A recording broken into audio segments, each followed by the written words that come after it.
Olá, tudo bem? Então vamos colocar em prática o que a gente falou sobre a introdução no CSS, então os conceitos básicos e tudo mais.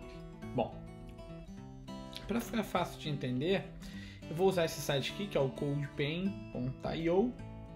Então aqui ele tem uma plataforma para testes e tudo mais, para estudo também. Aqui a gente pode brincar com as três principais linguagens aí do front-end, né? E ver na prática as coisas acontecendo aqui no canto esquerdo. Então, por exemplo, a gente falou sobre os seletores, né? O que são os seletores? Vamos supor que eu tenho 3H1 aqui, bom? Então vamos supor aqui, eu tenho aqui olá mundo nessas três. Legal. O CSS, se eu usar o CSS num documento externo, como esse aqui, por exemplo, eu devo usar essa sintaxe. Assim como se eu estivesse usando a tag style também dentro da head, né? Essa é a sintaxe. Então, o seletor tag é como você chama a tag, invoca a tag diretamente. Mas ela tem um problema. Ela aplica para todas que ela encontrar. Então, por exemplo, se eu quero aplicar somente para a primeira tag uma cor vermelha, então eu tenho aqui uma tag H1, é o meu seletor, isso se chama seletor. Aqui eu tenho uma declaração como um todo, a color é a minha propriedade e o red é o meu valor. Tá bom? Então é para reforçar os conceitos que a gente viu na última aula. Eu tenho aqui uma regra, tenho um seletor, uma declaração, uma propriedade e um valor. Só que quando eu chamo o meu seletor pela tag, ele aplica para todas que ele encontrar. Vamos supor, se eu colocar uma p tag aqui e escrever o mesmo texto, ele vai ficar preto porque o seletor é para H1. Se eu quiser aplicar a mesma cor para o seletor P, eu posso ou escrever isso tudo de novo e colocar o P aqui embaixo. Se a minha propriedade e valor forem os mesmos, eu tenho um atalho. Eu posso colocar um vírgula aqui, ó. Ele vai aplicar também para P, certo? Mas vamos supor que eu quero aplicar só para essa segunda. Então eu vou precisar ou de uma classe ou de um ID. E a gente usa um ponto para referir a classe. Então a gente coloca um nome aqui coerente com o que ele vai fazer. Então, por exemplo, cor vermelho ou vermelha, enfim. E aqui você precisa, para o HTML saber onde aplicar esse CSS, ele precisa do atributo class. Para informar, olha, é uma classe. Como eu já estou dizendo aqui é uma classe, eu não preciso colocar o ponto. Se eu colocar, inclusive, não vai nem funcionar como eu tenho que colocar aqui, né? Eu tenho que colocar somente o nome da classe. Então, cor vermelho. Aí tem que ser exatamente como a gente declarou. Ó, e aí, pronto, ele aplicou ali onde ele deveria ter aplicado. E a classe, diferentemente da ID, eu posso usar mais de uma vez. Então, se eu quero usar a mesma classe, a mesma configuração na P também, basta eu invocar o atributo class e chamar a classe cor vermelho. E a ID, a diferença da ID é que a gente pode usar ela só uma vez. Cor rosa.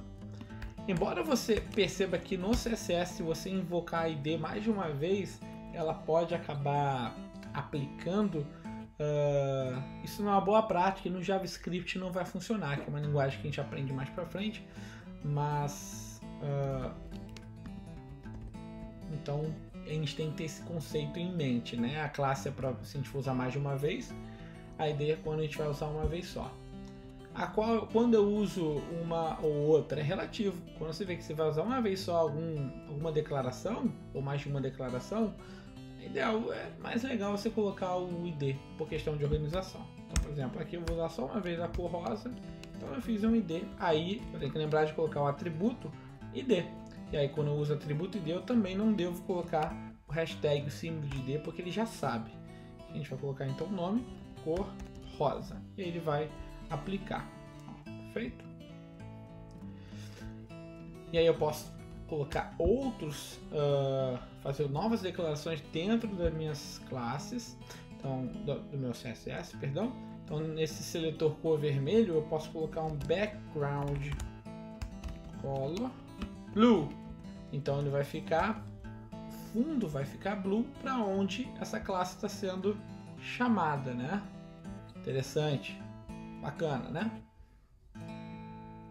Outra coisa interessante também que a gente precisa saber, né, é da hierarquia das tags. Então, por exemplo, se eu tenho a lista não ordenada, perdão, eu tenho 3 ALIs ali dentro, A, B e C. Eu posso especificar que na UL e dentro dela a LI, sua filha, aplique a color green. Então, ele não vai aplicar green na UL, ele vai aplicar na filha, no filho dela, no parente dela aqui, ó. Então, no caso, quem vai receber essa configuração é a LI, tá bom? Quando isso é usado, por exemplo, eu tenho uma div aqui, tá bom? Tem uma div aqui e dentro dessa div eu vou colocar o L lá, certo? E agora é o seguinte, eu quero restringir mais um pouco isso. Eu quero aplicar na LI que está dentro da UL, que está dentro da div. Por que isso é interessante? Às vezes eu tenho mais de uma UL em outro lugar, vou copiar aqui embaixo, ó. Então eu consigo dizer, ó, só aplica naquela, na outra não. Então perceba aqui, a primeira recebeu o CSS, a segunda não. Por quê? Essa segunda não está nessa ordem aqui, nessa hierarquia. A LI é filha da UL, mas não é filha da div. Então ela não recebe essas configurações. Agora a outra recebe. Legal? E aí você pode usar mais de outras configurações básicas aí do CSS, dando uma olhada na documentação. Você pode colocar aqui, por exemplo, no Google, escrever CSS Properties, ó, aí tu vai abrir a documentação do Mozilla com várias propriedades CSS, e você pode brincar um pouco e descobrir o que cada uma delas faz, o que todas fazem. Então, por exemplo, esse cursor aqui, para que serve? Ó, essa propriedade cursor, vamos supor, eu passo o mouse em cima aqui e meu mouse continua com a informação de texto, né? Se eu quiser que ele se comporte como se fosse um link, basta eu aplicar aqui, ó, por exemplo, cursor pointer. Aí eu coloco um valor e quando eu passar o mouse em cima, olha lá, ele se comporta como se fosse um link, mas ele não é um link. Percebeu que a ponta do mouse virou uma mãozinha ali, né? Uma área clicável, mas ele não clica em nada.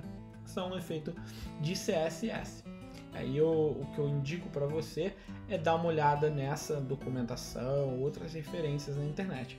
Se você quiser procurar em português também não tem problema. Só pesquisar por propriedades CSS, ou as principais propriedades CSS, e a gente exercitar um pouco, né, dessas propriedades na prática, tá bom? Não só na leitura, fica a dica.